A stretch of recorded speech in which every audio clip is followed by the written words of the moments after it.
हरे कृष्णा। हम श्रीमद् भगवद गीता के 7वें अध्याय भगवद ज्ञान इसके 23वें श्लोक को आज पढ़ रहे हैं। अब इस श्लोक को पढ़ने से पूर्व आप इसका लिंक समझिए। हाँ, इस श्लोक का लिंक क्या है देखिए। यदि प्रश्न पूछा जाए, यदि देवता आपके अंग हैं तो उनकी पूजा करके उसी फल की प्राप्ति होनी चाहिए जो कि आपको प्रत्यक्ष रूप में पूजा करके मिलता है। प्रश्न समझ आ रहा है? भगवान ने क्या कहा था कि देवता भी जो वो मेरे अंग हैं, कहा था ना ये। तो अगर पूछा जाए कि देवता आपके अंग हैं तो उनकी पूजा करके उसी फल की प्राप्ति होनी चाहिए जो कि आपको प्रत्यक्ष रूप में पूजा करके मिलता है। यदि ये प्रश्न हो तो इसके उत्तर में भगवान ये श्लोक कह रहे हैं। श्लोक की कुछ आवृत्ति करेंगे। जो भक्त गाना चाह रहे हैं वे हाथ खड़ा कर सकते हैं। माधुरी माधव जी आपसे शुरू करते हैं। अंतवन्तु फलम तेषाम अन्तवन्तु फलं तेषां तद्भवत्य अल्पमेधसाम तद्भवत् अल्पमेघसां देवान् देवयजो यान्ति देवान् देवयजो यान्ति मद्भक्ता यान्ति मामपि। भक्ता यान्ति मामपि। बहुत अच्छे। स्वरूपा माता जी अब आप गाइए। अंतवन्तु फलम तेषाम अन्तवन्तु फलं तेषां तद्भवत्य अल्पमेधसाम तद्भवत्व अल्पमेधसाम् देवान् देवयजो यान्ति देवान् देवयजो यान्ति मद्भक्ता यान्ति मामपि। मद्भक्ता यान्ति मामपि। बहुत अच्छी माता जी। महाकवि जयदेवदास प्रभु जी अब गाएं। अंतवन्तु फलं तेषाम् अन्तवन्तु फलं तेषां तद्भवत्य अल्पमेधसाम् तद्भवत् अल्पमेधसाम् देवान् देवयजो यान्ति देवान् देवयजो यान्ति मद्भक्ता यान्ति मामपि। मद्भक्ता यान्ति मामपि। बहुत सुंदर प्रभु जी। हम लोग आगे पढ़ेंगे। बहुत सुंदर श्लोक है। भगवान कह रहे हैं श्लोक में, श्री भगवान कहते हैं अल्प बुद्धि वाले व्यक्ति देवताओं की पूजा करते हैं और उन्हें प्राप्त होने वाले फल सीमित तथा क्षणित होते हैं। भगवान कहते हैं कि जो अल्प बुद्धि वाले हैं, एक प्रकार से भगवान दिख रहे हैं मूर्ख कहना चाहते हैं, या जिनके पास कम बुद्धि है, वो देवताओं की पूजा करते हैं और उन्हें क्या फल प्राप्त होता है? सीमित फल और क्षणिक फल। ऐसे फल जो कुछ ही समय के लिए हैं और फिर नष्ट हो जाएंगे। तो ये एक बुद्धिमान व्यक्ति का लक्षण नहीं है कि वो अपना समय एक ऐसी चीज में इन्वेस्ट करे जो कि उसको सीमित लाभ दे, कुछ समय के बाद वो लाभ नष्ट हो जाए। एक बुद्धिमान व्यक्ति क्या कोशिश करेगा कि अगर मैं अपना समय दे रहा हूं तो मुझे इसका शाश्वत लाभ मिले। जैसे आप भगवत गीता सुन रहे हैं या जप कर रहे हैं तो उसका लाभ क्या है? शाश्वत आपको लाभ प्राप्त होता है। लेकिन जो देवताओं की पूजा करते हैं, राइट, उनसे प्राप्त होने वाले फल सीमित तथा क्षणिक होते हैं। देवताओं की पूजा करने वाले देवलोक को जाते हैं, किंतु मेरे भक्त अंततः मेरे परधाम को प्राप्त होते हैं। जो व्यक्ति देवताओं की उपासना करता है वो कहाँ जाता है? देवता के लोक को। जो सूर्यदेव की उपासना करता है वो सूर्यदेव के लोक को प्राप्त होता है। जो चंद्रदेव की उपासना करता है चंद्रदेव के लोक को प्राप्त होता है। इसी प्रकार जो जिस देवता को पूजता है वो उसके लोक में जाता है। लेकिन जो भगवान की पूजा करते हैं, जो भगवान की आराधना करते हैं, वो भगवान के परम धाम को जाते हैं। यत् गत्वा न निवर्तन्ते तद्धाम परमम मम। भगवान का धाम कैसा है? जहां जाने पर वहां से वापस नहीं आना पड़ता है, राइट। अगर देवलोक को चले जाएंगे तो देवलोक क्या है? ये तो भौतिक जगत का एक हिस्सा है, ऊपर के 14 लोकों में से एक लोक है। जब ये भौतिक ब्रह्मांड नष्ट होता है देवलोक भी नष्ट हो जाता है, राइट। तो वह फिर से जो है, राइट, सृष्टि होती है। आप समझ रहे हैं? वापस से भौतिक जगत में आना पड़ता है। या आप देखो जब पुण्य पूरे हो जाते हैं फिर से मनुष्य जन्म लेना पड़ता है, समझ रहे हैं। लेकिन एक बार भगवान के धाम पहुंच गए तो वापस से इस भौतिक जगत में नहीं आना पड़ता। आइए लिंक को समझिए। प्रश्न क्या था कि यदि देवता आपके अंग हैं तो उनकी पूजा करके उसी फल की प्राप्ति होनी चाहिए जो कि आपको प्रत्यक्ष रूप में पूजा करके मिलता है। तो भगवान कहते हैं नहीं, जो देवताओं की उपासना करते हैं उनको सीमित और क्षणिक फल मिलते हैं, राइट। और इस प्रकार और क्या होता है, वो देवताओं के लोक को ही प्राप्त होते हैं, लेकिन जो मेरी पूजा करते हैं, मेरी आराधना करते हैं, वो तो मेरे नित्य धाम को प्राप्त होते हैं, राइट। अर्थात उनको तो अनंत शाश्वत लाभ प्राप्त होता है, ठीक है।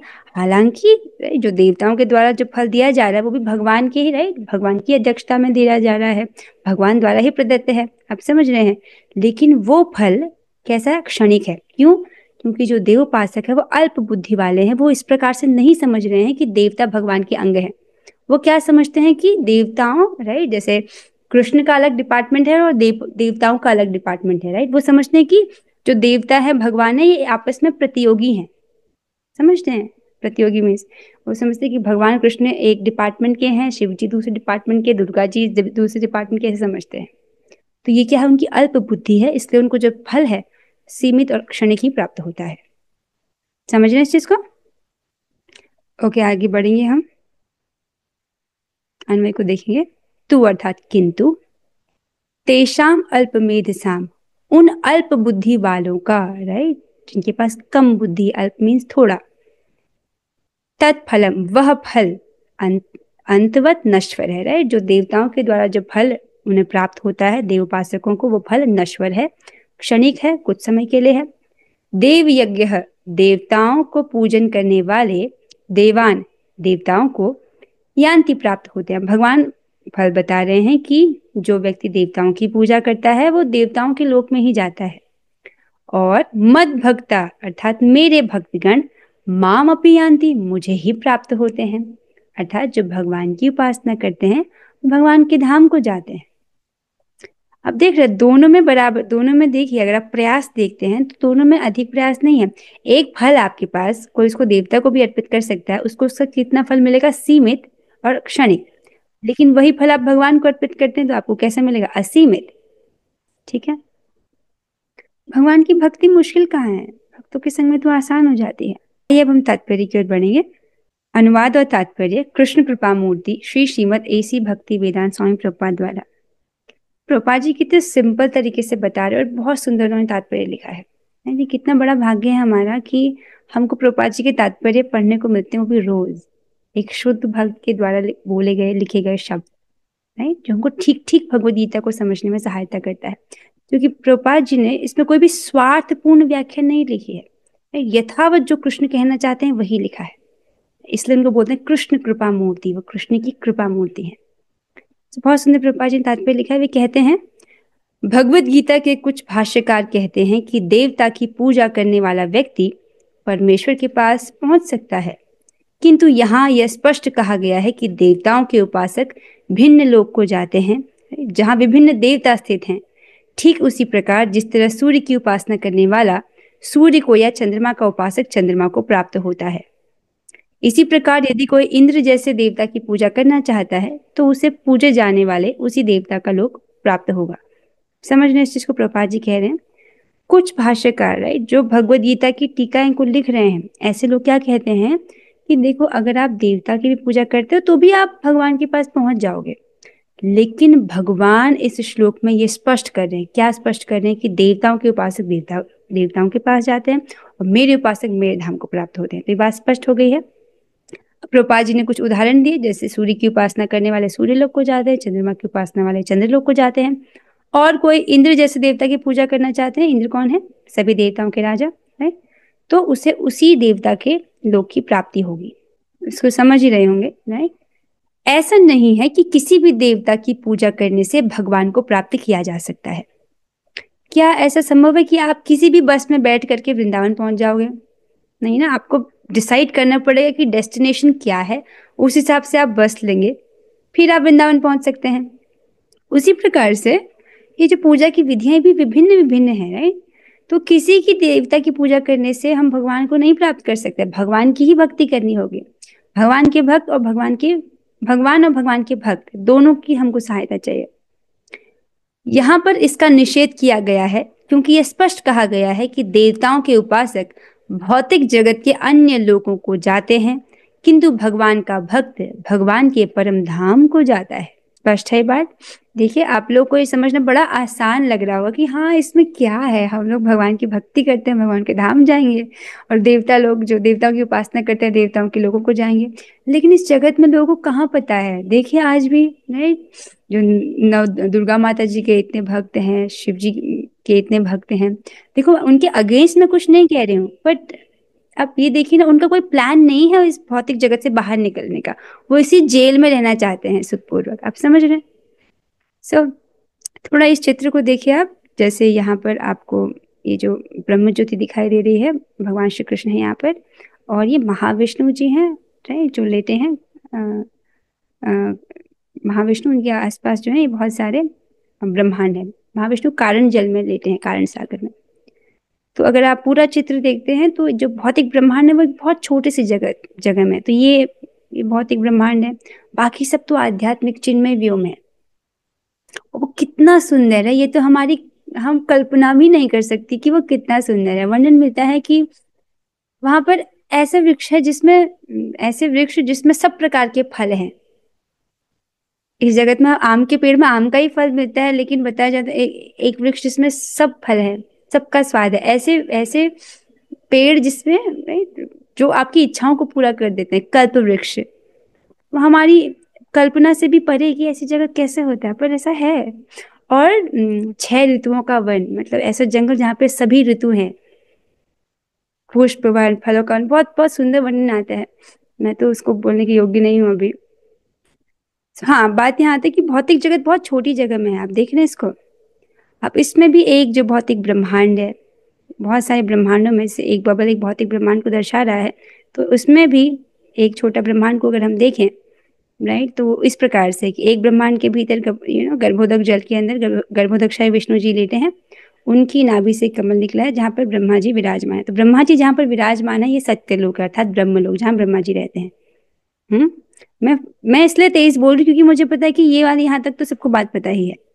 ठीक है, तो अगर हम देवताओं की उपासना करते हैं तो एक ब्रह्मांड को देख लेते हैं अगर, तो उसमें 14 लोग हैं। अब यहाँ पर एक सेट ऑफ देवता है, हर ब्रह्मांड में देवता होते हैं, राइट। तो हमारे भी ब्रह्मांड के देवता हैं। सो जो उनकी उपासना करते हैं तो उनके लोगों को जाते हैं।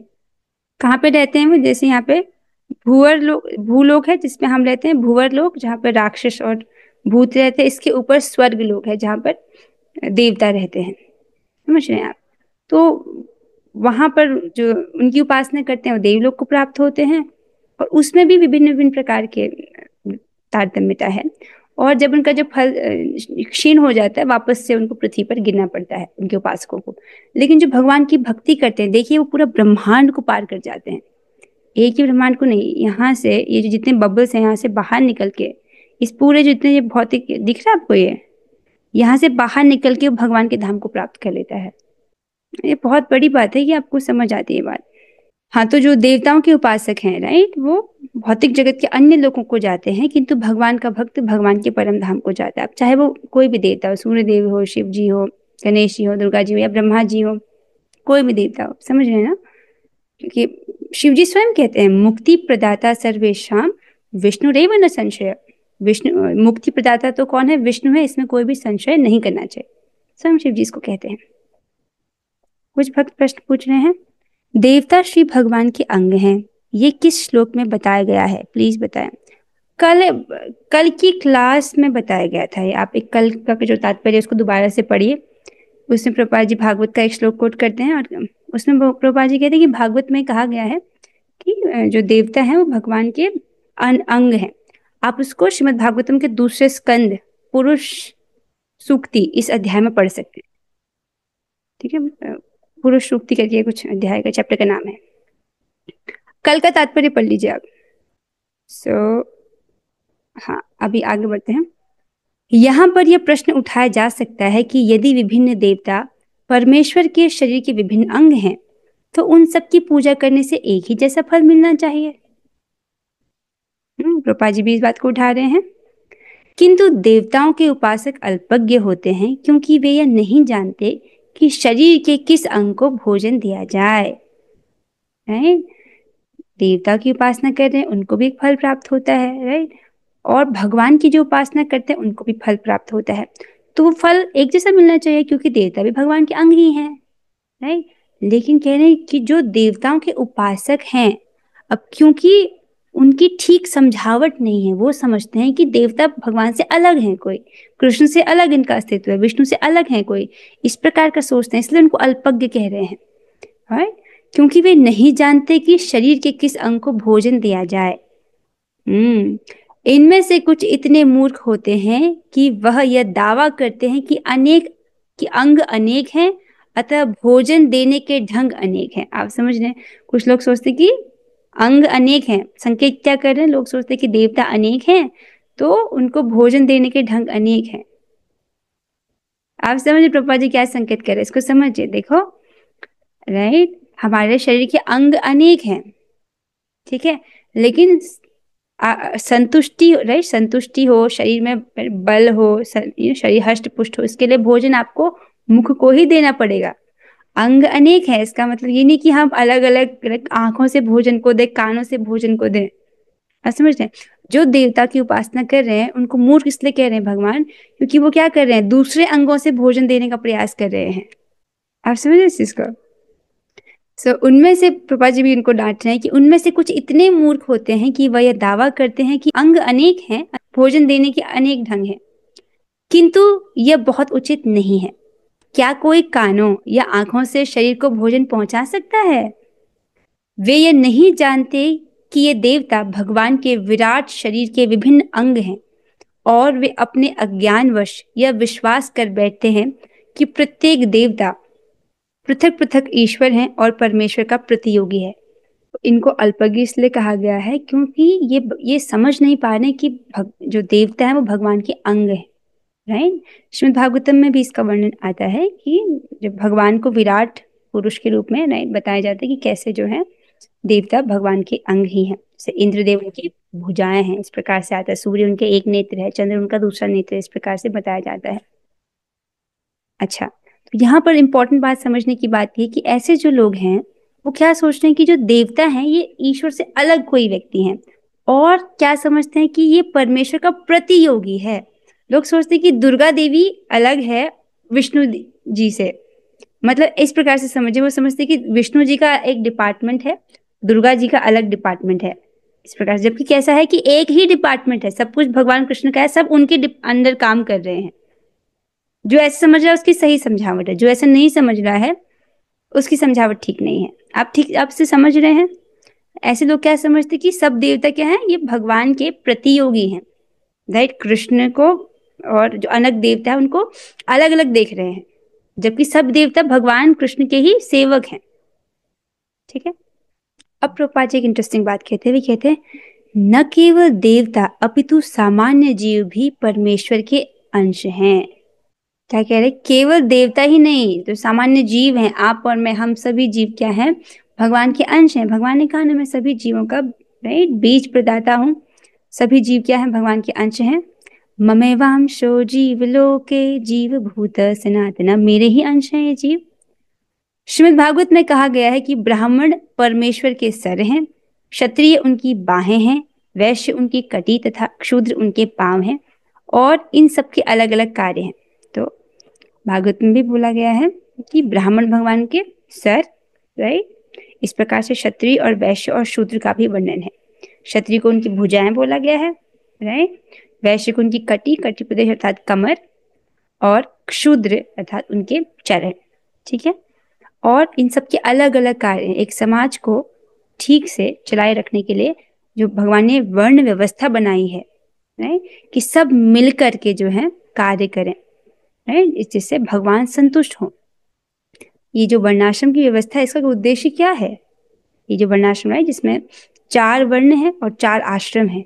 आश्रम कौन से हैं, ब्रह्मचर्य, गृहस्थ, वानप्रस्थ और सन्यास। और वर्ण क्या है, ब्राह्मण, क्षत्रिय, वैश्य और शूद्र। इस प्रकार से भगवान ने वर्णाश्रम की व्यवस्था की है। ये क्यों की है भगवान ने, देखिए, क्योंकि जो जीव है, राइट, उसके हृदय में भोग की इच्छा है, उसको भोग प्राप्ति चाहिए, ठीक है।